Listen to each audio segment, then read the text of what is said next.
Hello friends. स्वागत है आपका अपने YouTube channel Bihar board study point प्रिंसर। ऊपर मेरा व्हाट्सएप नंबर दिया गया है जिस पे आप किसी भी क्लास से किसी भी लैंग्वेज या कोई भी सवाल आप पूछ सकते हैं। फ़िलहाल हम लोग class twelfth specially Bihar board का दिगंत भाग 2 पढ़ रहे हैं और ये हिंदी का दूसरा चैप्टर है। पहला चैप्टर कंप्लीट हो चुका है, line by line summary objective question answer total complete करा दिया गया है। अगर आप उसे देखना चाहते हैं तो चैनल के प्लेलिस्ट में चले जाएं और ट्वेल्थ हिंदी का जो प्लेलिस्ट बना हुआ है वहाँ से आप काफ़ी अच्छे तरीके से तैयारी कर सकते हैं। साथ ही साथ आज का जो क्लास है वो है पाठ 2 जिसका नाम है उसने कहा था। लेखक का नाम है चंद्रधर शर्मा गुलेरी। चंद्रधर शर्मा गुलेरी और उसने कहा था, यह हमारे चैप्टर का नाम है। इसका हमने अभी तक केवल सारांश पढ़ा है, तो उसको भी पहले अगर आप देख लेते हैं तो काफ़ी अच्छे से समझ में आएगा। तो चलिए चैप्टर को शुरू करते हैं और ये हमारा पार्ट 2 है। इस चैप्टर का पार्ट 1 में हमने समरी पढ़ा है। कहानी की शुरुआत होती है बड़े बड़े शहरों के इक्के गाड़ी वालों। इक्के गाड़ी वाले मतलब कहीं कहीं जो एक एक गाड़ी दिखाई देता है, जैसे कि छोटे से मार्केट में या गांव में आप लोग देखते होंगे कि कहीं कहीं गाड़ियां दिखाई देती है कि जबान के कोड़ों से जिनकी पीठ छिल गई है। कोड़ा जब गधों को या घोड़ों को जिससे मारा जाता है, पीटा जाता है, उसको कोड़ा बोलते हैं। लेकिन यहाँ पे कहा जा रहा है जबान के कोड़ों। जबान का कोड़ा मतलब मुंह से बोलना, और उन कोड़ों से किसी की क्या हो गई है, पीठ छिल गई है। पीठ यानी बैक साइड में, और कान पक गए हैं। कान पकना मतलब होता है किसी की बात जब हम बार बार सुनते हैं और उसकी बात हमें अच्छी नहीं लगती है तो हम क्या बोलते हैं कि हमारे कान पक गए हैं। उनसे हमारी प्रार्थना है कि अमृतसर के बम्बूट काट वालों की बोली का मरहम लगावे। यानी कि जो लोग अमृतसर में रहने वाले लोग हैं और उनका अगर कान पक गया है, पीठ छिल गया है बातों से, तो वे अमृतसर के बम्बूट काट वालों की बोली सुने। मतलब अमृतसर में रहने वाले लोग जो होते हैं बड़े ही अच्छे होते हैं। यहाँ पे लेखक का क्या कहना है? लेखक का कहना है कि अमृतसर के लोग ऐसी भाषा बोलते हैं जिसे सुनने के बाद लगता है कि हमारे दर्द पे, हमारे घाव पर किसी ने मरहम लगाया हो। जब बड़े बड़े शहरों की चौड़ी सड़कों पर घोड़े की पीठ चाबुक से धुनते हुए इक्के वाले कभी घोड़े की नानी से अपना निकट संबंध स्थिर करते हैं। आपने कभी गौर किया होगा, वैसे तो आज के टाइम में अब टमटम जिसको घोड़ा गाड़ी बोलते हैं ये सब तो देखने को बहुत कम मिलता है, लगभग नहीं मिलता है। आजकल टेम्पो हो गया है या ई रिक्शा हो गया है। लेकिन पुराने टाइम में ज़्यादा से ज़्यादातर टमटम घोड़ा गाड़ी ही हुआ करते थे। तो जब भी घोड़ा गाड़ी वाले घोड़ा को तेज भगाना चाहते थे, उनको स्पीड में लाना चाहते थे, तो वे उन्हें गाली देते थे कि तोरा नानी के, तोरा जौन भी, मतलब ऐसे ऐसे वर्ड भोजपुरी में यूज़ करते थे ताकि वो तेजी में भागे। कभी राह चलते पैदलों की आंखों के न होने पर तरस खाते हैं, कभी उनके पैरों की उंगलियों के पोरों के चीख कर अपने ही को सताया हुआ बताते हैं। यानी ये गाड़ी वाले उन घोड़ों को इतनी तेजी से लेकर के चलते हैं कि घोड़ों का जो पैर होता है, आप लोग देखिएगा घोड़ों का पैर बैल का पैर के बीच में एक गैप होता है, मतलब खाली जगह होता है। अगर उसमें कुछ चुभ जाए तो उनके पैर में काफ़ी दर्द होता है, इसलिए नाल ठुकवा दिया जाता है। बैल उल के घोड़ा उड़ के पैर में क्या ठुकवा दिया जाता है? नाल। नाल मतलब लोहा का एक मतलब प्लेट होता है जिससे बीच में उनके जो गैप है उसमें कुछ कील उल न लगे, जिससे उनसे दर्द न हो। और संसार भर की ग्लानि, निराशा और क्षोभ के अवतार बने नाक के सीध चले जाते हैं। नाक के सिद्ध मतलब सीधी दिशा में चलने लगते हैं, मतलब तेजी से उन घोड़ों को भगाने लगते हैं, अमृतसर के बम्बूट काट वाले यानी घोड़ा गाड़ी वाले। यहाँ पे 3 शब्द है, ग्लानि, निराशा और क्षोभ। ग्लानि मतलब होता है कि हम कोई काम करते हैं और हमारे चलते किसी व्यक्ति को नुकसान हो जाए, तो मन ही मन में मतलब हम गिल्टी फील करने लगते हैं, हमें दुख लगता है कि शायद हमें ऐसा नहीं करना चाहिए था, तो वो ग्लानि होता है। निराशा यानी कि आप किसी चीज की उम्मीद किए हैं और वो पूरा ना हो, तो उसे बोलते हैं निराशा, यानी कि आशा, निहिजोड़ आशा, जिसमें आशा हमारा पूरा ना हुआ, जो उम्मीद था वो पूरा नहीं हुआ। क्षोभ, क्षोभ मतलब होता है दुख, यानी मन में जो क्षोभ रह जाता है। तो उस तरह ये जो गाड़ी वाले हैं, ऐसा एक तो मतलब घोड़ों को पीटते हैं और ऊपर से ऐसा लगता है कि उनको ग्लानि हो रहा है, वो नहीं पीटना चाहिए, फिर पीटते हैं। निराशा होती है कि हमें चाहिए कि हमें ज़्यादा स्पीड चाहिए, लेकिन ये दे नहीं रहा है, उस पर ये निराशा भी हो जाते हैं और मन में इनको दुख भी लगता है कि शायद इसे हमें नहीं पीटना चाहिए। देखिए अभी तक ये चैप्टर आपको क्लियर नहीं हो पा रहा होगा क्योंकि थोड़ा सा है ऊपर ऊपर, बीच में जैसे ही थोड़ा सा आगे बढ़ेंगे तो समझ में आना शुरू हो जाएगा। सो कंटिन्यू वीडियो को देखते रहेंगे। फिर आगे बढ़ते हैं। अगला पैराग्राफ है,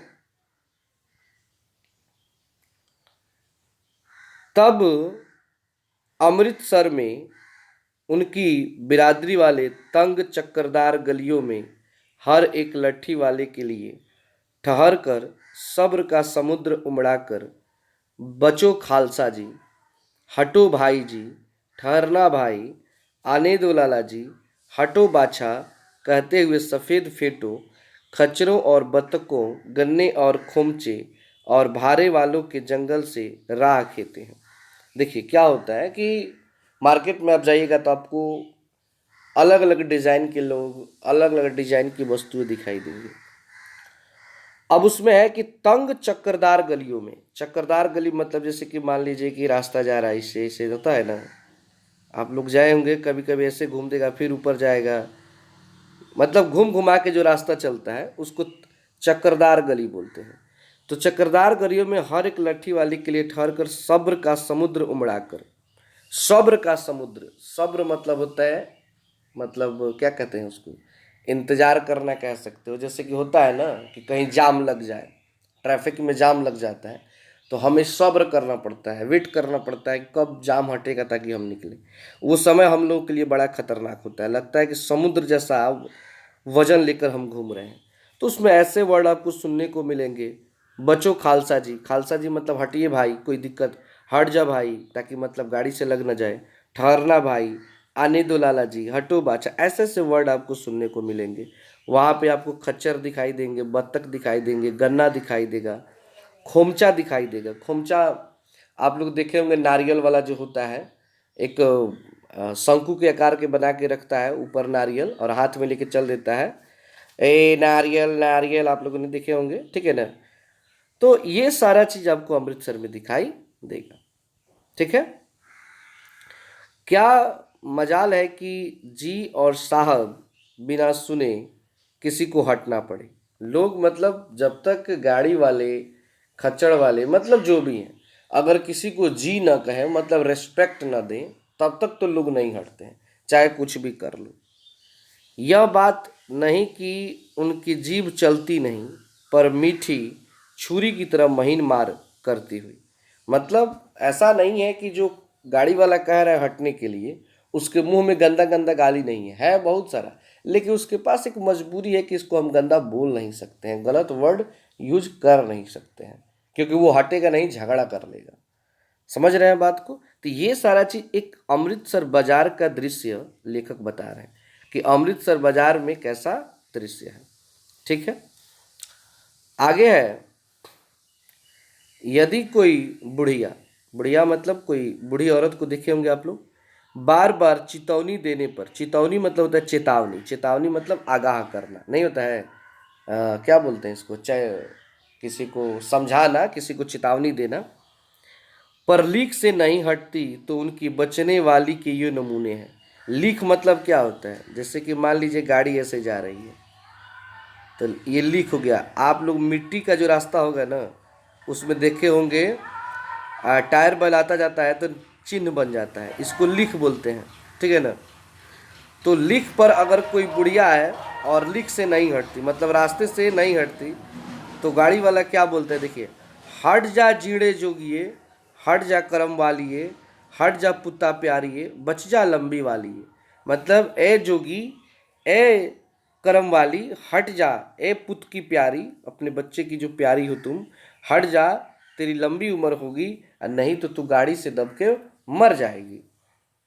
समष्टि में इनके अर्थ हैं कि तू जीने योग्य है, हट जा जीणे जोगिए, तू जीने योग्य है। ये सब क्या है, पंजाबी लैंग्वेज है, अमृतसर पंजाब में पड़ता है, तो पंजाबी लैंग्वेज है, सो उतना दिक्कत करेगा, बट आगे कोई दिक्कत नहीं होगा। हट जा करम वाली है, यानी कि तू भाग्य वाली है, करम वाली है मतलब तू भाग्य वाली है, पुत्रों को प्यारी है। हट जा पुत्ता प्यारी है, पुत्रों को प्यारी है। बच जा लंबी वाली है, लंबी उम्र तेरे सामने है। तू क्या मेरे पहिए के नीचे आना चाहती है, बच जा। मतलब गाड़ी वाला इंडिकेट करता है कि तू मेरे आगे से हट जा, नहीं तो मेरे गाड़ी से दबकर तुम्हारी मृत्यु हो सकती है। तो ये सारी बातें हो रही हैं। आगे बढ़ते हैं। आगे है, ऐसे बम्बूट काट वालों के बीच में होकर एक लड़का, एक लड़का और एक लड़की चौक की एक दुकान पर आ मिली। अब ये सारी बातें हो रही हैं। अब कहानी में यहाँ पे ट्विस्ट आता है, असली कहानी शुरू होती है कि एक लड़का है और एक लड़की, एक चौक है जिसको चौराहा बोलते हैं, उस चौराहे पर एक दुकान पर ये दोनों मिलते हैं। उसके बालों और इसके ढीले सुथने से जान पड़ता था कि दोनों सिख हैं। जैसे होता क्या है ना कि पंजाबी जो लोग होते हैं, सिख लोग, उनका बड़ा बड़ा बाल होता है, मतलब वो लोग बाल कटवाते नहीं हैं। और लड़कियां जो होती है ढीले सुथने, मतलब बड़ा बड़ा नाक में का पहनती हैं। तो इन दोनों के पहनावे उड़ावे से लेखक बताते हैं कि उन्हें लग रहा था कि ये दोनों सिख हैं। वह अपने मामा के केस धोने के लिए दही लेने आया था, यानी कि जो लड़का है वो क्या किया था, वो अपने मामा के केस, केस मतलब बाल को धोने के लिए दही लेने के आया था। अब आप कहेंगे बाल धोने के लिए दही चाहिए होता है कि शैम्पू होता है, तो देखिए बाबू, जमाना बदल चुका है। अभी लोग शैम्पू लगाते हैं, लेकिन पहले के लोग मिट्टी लगाते थे, दही लगाते थे, घी लगाते थे अपने बालों में, ठीक है ना, जिसके चलते उनके बाल काफ़ी समय तक काले और झड़ते नहीं थे। आज का टाइम का देखो, 15-20 साल, 20 साल एज पार करो तब तक बाल झड़ना शुरू हो जाता है, और 30 साल तक आते आते चंदा मामा जैसे चिकन हो जाते हैं। पहले के लोग 100-100 साल तक के हो जाते थे, उनका बाल नहीं झड़ता था, क्योंकि वो लोग केमिकल यूज़ नहीं करते थे। और यह रसोई के लिए बढ़िया, वो रसोई यानी खाना बनाने के लिए बेड़िया लेने के लिए आई थी। कौन? लड़की। दुकानदार एक परदेसी से गूथ रहा था, गूथ मतलब बातचीत कर रहा था, जो शेर भर गीले पापड़ों की गड्डी को बिना बिना हटता न था। मतलब कि दुकानदार जो था वो किसी और से बात कर रहा है, ठीक है ना, और ये दोनों आदमी उसी दुकान पर पहुंचे हैं अपना अपना सामान लेने के लिए। अब देखिए वहाँ पे कौन सी बातचीत शुरू होती है। सबसे पहले, तेरे घर कहाँ है? ये लड़का है जो पूछता है लड़की से, तेरे घर कहाँ है? तो कह रहे हैं मंगरे में। और तेरे? फिर वो पूछ, तेरा कहाँ है? तो माझे में यहाँ कहाँ रहती है? तो अंतर सिंह की बैठक में वे मेरे मामा होते हैं। कह रही है कि अंतर सिंह की बैठक में मेरे मामा हैं, मैं भी मामा के यहाँ आया हूँ। लड़का बोलता है कि मैं भी मामा के यहाँ हूँ, और लड़की भी मामा के घर गई है। उनका घर गुरु बाजार में है, यानी कि लड़के के मामा का घर गुरु बाजार में है, और लड़की की मामा का घर जो है वो मंगरे में पड़ता है। जगह का नाम होगा ये अमृतसर में।